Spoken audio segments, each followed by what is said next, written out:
दोस्तों, किसी ने ठीक ही कहा है कि चाल शतरंज में अच्छी लगती है, रिश्तों में नहीं। आज की कहानी में आप सीखेंगे कि जब धोखा मिले तो क्या करना चाहिए। बात पुराने समय की है। नगर में रहने वाले एक व्यापारी का प्रेम विवाह हुआ। उन दोनों की जोड़ी इतनी सुंदर थी कि उन्हें पूरे नगर का सबसे सुंदर और आदर्श प्रेमी जोड़ा कहा जाता था। उनके प्रेम के किस्से पूरे नगर में मशहूर थे। उन दोनों के बीच इतना प्रेम था कि पूरे नगर में उनके प्रेम की मिसालें दी जाती थी। लोग कहते थे कि प्रेम हो तो इनके जैसा। उस प्रेमी जोड़े के घर का एक नियम था जिसके बारे में सारे नगर को पता था, और वह यह था कि जब रात में पूरे नगर की मसालें बुझ जाती थी तब भी उनके घर के छत के ऊपर एक मसाल जलती रहती थी और वह पूरी रात जलती थी। उनके इस प्रेम के बारे में उस राज्य के राजा रानी को भी मालूम था। उन्होंने भी उनके प्रेम के कई किस्से सुन रखे थे। एक रात राजा साहब अपनी रानी के साथ महल की छत पर खड़े होकर आकाश निहार रहे थे, चांद तारों को देख रहे थे। उसके बाद नीचे अपने नगर को देखा। चारों तरफ अंधेरा था, लेकिन एक मकान की छत पर मसाल जल रही थी। दोनों ने एक दूसरे को देखा। उसके बाद चर्चा शुरू हुई इस बात पर कि उस व्यापारी का जो प्रेम विवाह हुआ है, लोग उन्हें एक आदर्श पति पत्नी का जोड़ा मानते हैं। लोग कहते हैं कि उनके बीच में अथाह प्रेम है। आखिर ये कैसे हो पा रहा है? ये शादी इतनी सफलतापूर्वक कैसे चल रही है? राजा ने कहा कि सारा जो साथ है वो पति दे रहा है। पूरी निष्ठा, त्याग और समर्पण पति की तरफ से है। पति बहुत समझदार है, उसी की वजह से यह रिश्ता इतना खूबसूरत है। रानी ने कहा, ऐसा नहीं है, पत्नी बहुत समझदार है। वो बहुत ही सुशील और संस्कारी है। उसे समझ है कि रिश्तों को कैसे संभालना है। उसकी वजह से यह रिश्ता इतनी खूबसूरती से आगे बढ़ रहा है। दोनों के बीच में बहस होने लगी। राजा ने कहा, वाद विवाद करने से कोई फायदा नहीं होगा। एक काम करते हैं, एक छोटी सी परीक्षा रखते हैं। रानी ने कहा, ठीक है, क्या करना है बताइए। राजा ने कहा, हम उस व्यापारी और उसकी पत्नी दोनों की परीक्षा लेंगे और यह पता करेंगे कि उनके बीच कितना प्रेम है और यह प्रेम सच्चा है भी या नहीं। राजा और रानी ने मिलकर एक छोटी सी योजना बनाई। योजना के अनुसार रानी ने अपनी सबसे मुख्य दासी को अगले दिन एक संदेश के साथ उस व्यापारी के पास भेजा। दासी ने उस व्यापारी के पास जाकर उससे कहा कि रानी साहिबा ने मुझे भेजा है और रानी साहिबा का यह संदेश है कि अगर आप। इतना कहकर दासी रुक गई और कहा, मुझे कहने में थोड़ा संकोच हो रहा है। व्यापारी ने कहा, कोई बात नहीं, आप कहिए, क्या कहा है रानी साहिबा ने? दासी ने कहा, रानी साहिबा कह रही हैं कि अगर आप अपनी पत्नी की हत्या कर दें तो रानी साहिबा आपसे विवाह करने के लिए तैयार हैं। वो आपके चरित्र और आपकी सुंदरता पर मंत्रमुग्ध हो गई हैं। वो आप पर मोहित हो गई हैं। व्यापारी ने कहा, आप मेरी तरफ से रानी साहिबा से क्षमा मांगिएगा। उनसे कहिएगा कि 1000 रानियां भी आ जाएं तब भी मैं अपनी पत्नी को नहीं त्याग सकता। मैं जिंदगी भर उसके साथ रहूंगा और उसकी रक्षा करूंगा।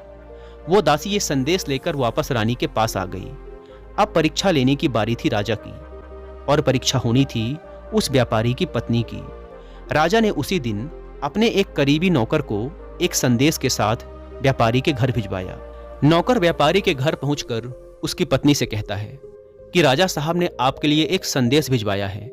राजा साहब ने कहा है कि अगर आप अपने पति की हत्या कर दें तो राजा साहब आपसे विवाह कर लेंगे और आपको हमारे राज्य की महारानी घोषित कर देंगे।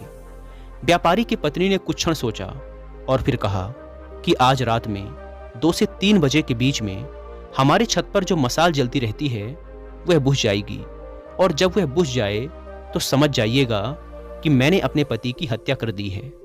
राजा साहब से कहिएगा कि मैं उनका यह प्रस्ताव स्वीकार करती हूँ।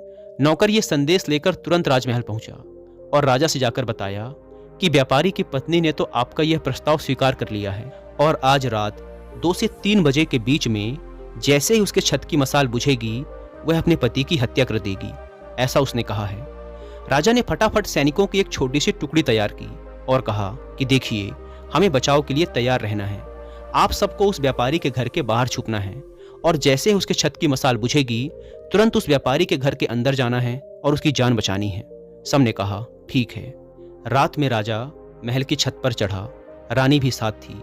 दोनों ये देख रहे थे कि क्या सच में मसाल बुझेगी या नहीं। चौंकने वाली बात यह थी कि रात में 2 से 3 बजे के बीच मसाल बुझ गई। उस रात भी व्यापारी जब रोज की तरह दुकान से घर वापस आया तो खाना खाने के बाद वे सोने चले गए। सब कुछ वैसा ही चल रहा था जैसा रोज होता था। लेकिन रात में 2 से 3 बजे के बीच व्यापारी की पत्नी ने अपना काम कर दिया। उसने अपने तकिए के नीचे एक तेज धार वाला खंजर छुपा रखा था और मसाल बुझाते ही उसने उस खंजर से अपने ही पति की गर्दन काट दी।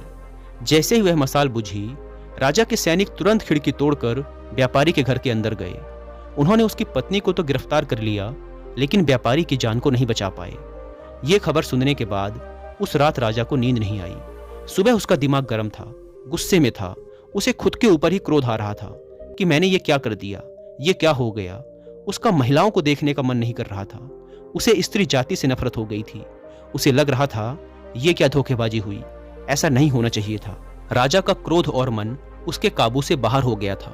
उसने अपने राज्य के सबसे बड़े और बुद्धिमान मंत्री को बुलवाया और कहा, सुनो, अभी मैं जंगल जा रहा हूँ शिकार करने, और शाम को मेरे महल वापस आने से पहले हमारे राज्य में जितनी भी महिलाएं हैं उन सबके सर कटवा दो, उन्हें फांसी पर चढ़ा दो।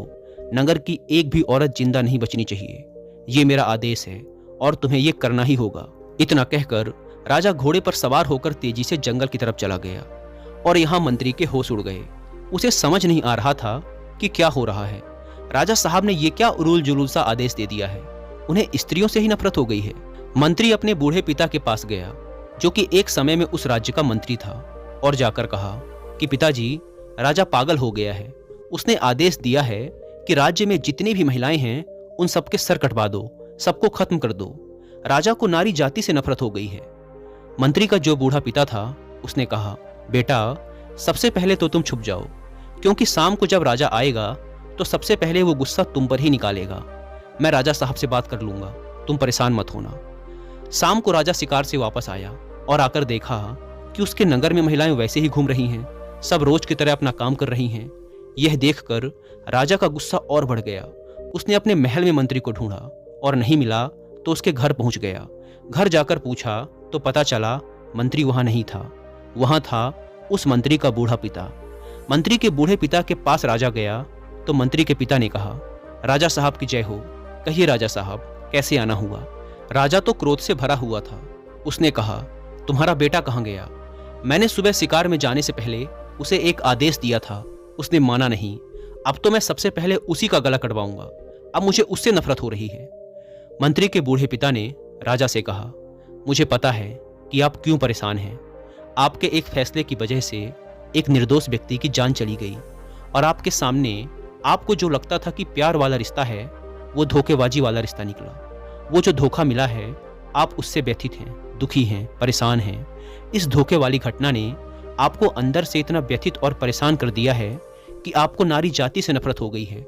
आप सभी नारियों को खत्म कर देना चाहते हैं। राजा साहब, आपका आदेश माना जाए उससे पहले मैं आपको कुछ बताना चाहता हूँ, क्योंकि मैं आपके पिताजी के समय जब उनका राजपाट था तब उनका प्रधानमंत्री था। मैं आपको उस समय की एक घटना बताता हूँ। बस आप इस घटना को धैर्य से सुन लीजिए, आपको सब स्पष्ट हो जाएगा। राजा ने कहा, जल्दी बताइए जो भी बात आपके पास है।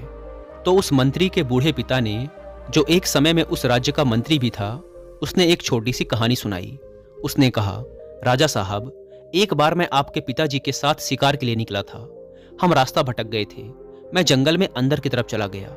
बाहर निकलने का कोई रास्ता नहीं मिल रहा था। तभी मैंने देखा कि एक योद्धा अपने घोड़े पर सवार होकर मेरे पास आया। एक रस्सी मुझ पर फेंकी और मुझे बांधकर अपने साथ ले गया। मैंने बहुत अपने को छुड़ाने की कोशिश की, लेकिन वो बहुत ताकतवर था। मुझे पता नहीं था कि कहाँ लेकर जा रहा है। वो मुझे कब्रिस्तान में लेकर गया। जब वो मुझे कब्रिस्तान में लेकर गया तो मुझे लगा कि आज तो मेरी मृत्यु निश्चित है। वहाँ एक कब्र थी। उस कब्र के पैरों की तरफ उसने एक गड्ढा खोदना शुरू किया और मुझसे कहा कि चुपचाप इस काम में मेरा साथ दो। हमने मिलकर के वहाँ 2 कब्रें खोदी। मुझे ये तो समझ आ गया था कि उनमें से एक में मुझे दफनाया जाएगा, मेरी मौत होनी निश्चित है। दूसरी में किसको दफनाया जाएगा मुझे पता नहीं था।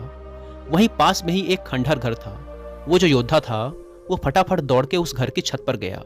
मैं भाग ना जाऊं इसलिए उसने मुझे घोड़े से बांध रखा था।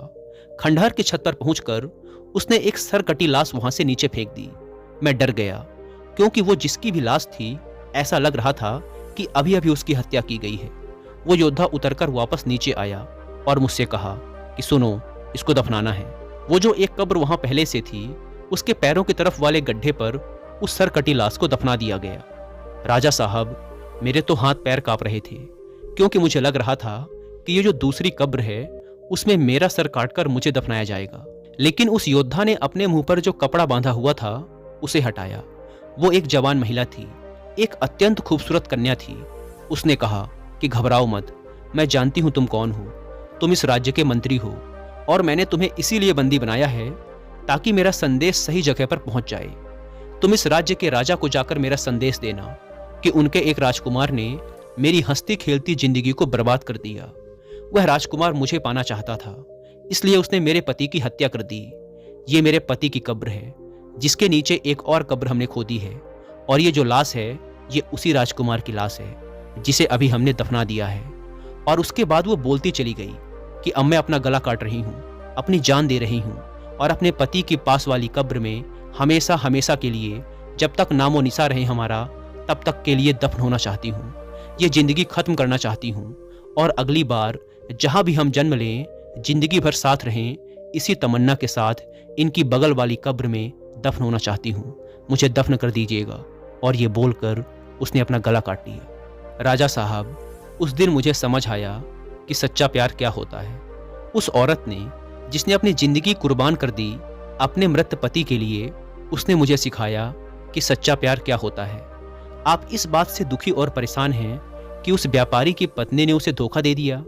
आप इस महिला के बारे में सोचिए, जिसने अपने पति के लिए अपनी भी जान कुर्बान कर दी। सिर्फ एक महिला के विश्वासघात और धोखेबाजी की वजह से आप कहां सारी महिलाओं को खत्म करने चले थे।